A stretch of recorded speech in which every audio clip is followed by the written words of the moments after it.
প্রত্যেককে স্বাগত জানাচ্ছি Rezaul Alam city cricket tournament. এই মুহূর্তে আমি রয়েছি কুষ্টিয়া জেলার ভেড়ামারার বাইরচর স্কুল মাঠে এবং আমার সঙ্গে যুক্ত হয়েছে সেই কিং শুক্কুর। আপনারা জানেন আজকে কথা বলবো শুক্কুরের সঙ্গে। শুক্কুর, আপনাকে অভিনন্দন এবং স্বাগতম। অসংখ্য ধন্যবাদ। কেমন আছেন আপনি? এই তো আপনি আপনি ভালো আছেন? আছি আলহামদুলিল্লাহ। আজকের এই big final match Rezaul Alam city cricket টুর্নামেন্টের আজকে আপনি এসেছেন। গত ম্যাচেও কিন্তু এসেছিলেন, কিন্তু খেলার আসলে সৌভাগ্য হয়নি যে কোনো কারণেই। আজকে কি মনে হচ্ছে? আপনার স্কোর কিন্তু 225 টার্গেট। আসলে প্রতিপক্ষ দল আমাদের ভালো একটা টার্গেট দিয়েছে। বিশেষ করে শুভ অনেক ভালো ব্যাটিং করেছে। তো আমি যতটা শুনলাম এই মাঠে রান করা একটু কষ্ট, ডিফিকাল্ট। তো আশা করি আমাদের যে ব্যাটিং লাইন আপ ইনশাল্লাহ আমরা যদি শেষ পর্যন্ত খেলতে পারি তাহলে একটা রেজাল্ট হবে। কয়জন ব্যাটার রয়েছে টপ অর্ডারে যারা মনে করছেন যে পারফর্ম করলে ম্যাচটা উইন করা বা এই 225 করা সম্ভব? আসলে ক্রিকেটের তারকা বলতে কিছু নাই, যার যার একটা দিন থাকে। দেখেন শুভ এর আগে 2-3টা ম্যাচ খারাপ খেলছে, তারপর আজকেও কামব্যাক করছে, সেঞ্চুরি মারছে। তো ইনশাল্লাহ আমাদের ব্যাটিং লাইন ভালো। তো আমাদের ব্যাটিং লাইনটাই স্ট্রং, এই কারণে আমরা চেজে আসছি টসে জিতে। তো ইনশাল্লাহ যদি আমাদের একটা ব্যাটসম্যান যদি শুভর মতো ভালো ইনিংস খেলতে পারে তো অবশ্যই ইনশাল্লাহ আমরা আমাদের টিমকে জয় করতে পারবো। আমি একটু আপনার জীবনের ইনিংসে যেতে চাই, আপনার জীবন সম্পর্কে, আপনার অর্থাৎ বৈবাহিক অবস্থা বা পারিবারিক অবস্থা একটু জানতে চাই। আসলে সবার শুরুটাই অনেক কষ্টদায়ক থাকে। তো ইনশাল্লাহ অনেক হার্ডওয়ার্ক করে আজকে এই জায়গায় আসছি আপনাদের দোয়ায়। তো আমার জন্য সবাই দোয়া করবেন। আমি বিবাহিত, আপনাদের দোয়ায় আমার 2টা ছেলে আছে। আমার ছোট ছেলের নাম হলো যে মোহাম্মদ আবু বক্কর, আর বড় ছেলের নাম মোহাম্মদ আবদুল্লাহ।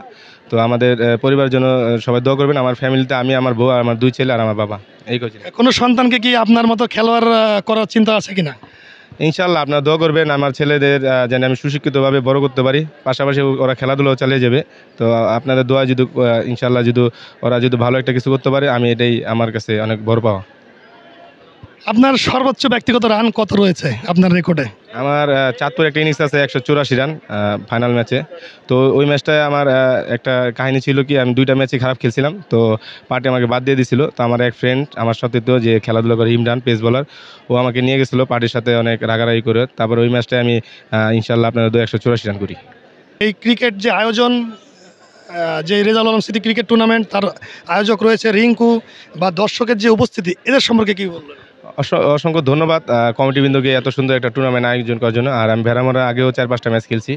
তো এই মাঠটা আমি নতুন, আর আগেও 2বার আইসা ঘুরে এসেছি। একবার বৃষ্টির জন্য, আরেকবার হয়তো বা কমিটির কোনো ভুল সিদ্ধান্তের কারণে চলে গেছি। তো ইনশাল্লাহ আজকে সুযোগ পেয়েছি। ইনশাল্লাহ যদি আমি একটা ভালো একটা ইনিংস খেলি হয়তো বা আমার টিম ম্যানেজার অনেক খুশি হবে। আপনার প্রথম ইনিংস সম্পর্কে জানতে চাই। জীবনের যে প্রথম ইনিংসটি খেলেছিলেন, সেই ইনিংসে আপনার ম্যাচের রেজাল্ট বা পারফর্ম কী ছিল? আসলে আমার শুরুটা জয় থেকে শুরু হয়েছিল, কুমিল্লা সাতানি একটা গ্রামের থেকে। তো ইনশাল্লাহ তখন থেকে আমার যাত্রা শুরু। এখন পর্যন্ত আমি মাঠে আছি ইনশাল্লাহ আপনাদের দোয়ায়। এখন পর্যন্ত কি কোনো সংখ্যা গুনেছেন আপনার ব্যক্তিগত সেঞ্চুরি বা অর্ধশতক বা সেঞ্চুরি কতগুলো রয়েছে? আসলে আমরা প্রত্যেক ইয়ারে একটা থাকে। তো গত সিজনটা আমি ডিএনজি ছিলাম, তারপরও 6-7টা সেঞ্চুরি মারছিলাম। এর আগে 24টা সেঞ্চুরি, তার আগে 20-22টা সেঞ্চুরি। তো প্রতি ইয়ারে এরকম মারা হয়। তো ইনশাল্লাহ এবার আপনাদের দোয়ায় রোজা ঈদের পর থেকে এই পর্যন্ত আলহামদুলিল্লাহ 10টা সেঞ্চুরি আছে। তা দোয়া করবেন যেন আজকে একটা সেঞ্চুরি মারতে পারি। আমি জানি আপনি কিন্তু কিছুদিন আগে আপনার মাকে হারিয়েছেন। মাকে ট্রিটমেন্ট করার পরে একটা সময় তো মৃত্যুবরণ করেন। আমিও আমার মাকে হারিয়েছি, 1 বছর হয়ে গেল। আপনার জন্য এবং আপনার পরিবারের জন্য দোয়া থাকবে। শুকুর, আপনাকে ধন্যবাদ। ভালো থাকবেন, আমাদের জন্য দোয়া করবেন এবং পরবর্তীতে আরও বিভিন্ন টুর্নামেন্টে আপনাকে দেখতে চাই। ততক্ষণ ভালো থাকবেন এবং দোয়া থাকলো আপনার জন্য। ধন্যবাদ।